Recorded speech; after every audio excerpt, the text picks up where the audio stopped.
One of New Zealand's biggest cities is in ruins right now. A powerful earthquake toppling buildings in Christchurch. It is the second major quake to hit Christchurch in just 5 months. This time we understand members of a U.S. delegation were there. All of them are reportedly fine. We've also learned that 9 U.S. congressmen had just left Christchurch right before the quake hit. February 22nd, 2011, about 180 left us and ascended to heaven. Grand churches knelt before the Lord, splaying out their feet. Buildings that had stood for years now lay down to sleep. Steadfast soldiers stayed in line, others swayed in time. Brick and mortar lost the game to the player made of pine. The bells on the top of the steeple fell on top of the people, as did many a rock expelled from the top of a steeple. A toy box of slotted blocks stacked up to make office blocks is knocked and topples off its plot, drops to a squat and stops. Shops, cars and buses destroyed, busted, crushed like toys. Just confusion in the dust and noise. Sirens faded on a brutal and scary view. We can now agree that Newton's theory is true.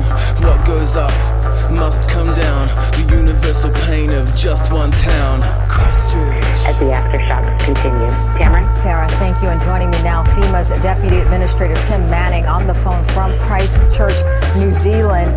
I've got a floor plan here that shows incidences, and it appears to be more than just coincidence. The evidence appears to be covert influence, a sequence of events that are more than just coincidence. So many incidents, somewhere there's blueprints that show this instance was more than just coincidence.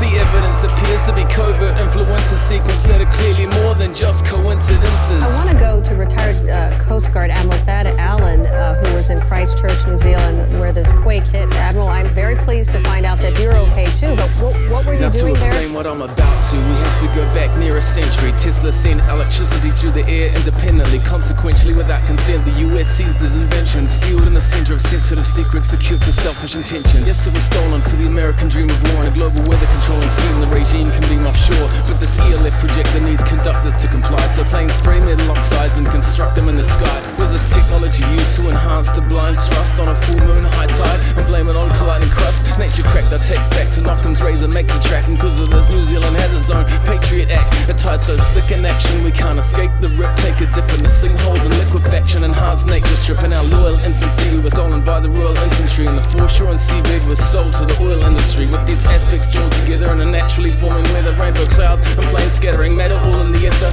We Kiwis hardly peep and tend to run from trouble, but f*** that, it could have been me condemned under the rubble. Three stooges enter stage right and charm the meek. See through intentions they strike and command the weak. Policies take flight in daylight, alarms repeat. Arrest Parker, Key and Brownlee and demand they speak. Their band-aid is band paid, a blank page, a planned trade that fits well into the notion that this quake was man-made.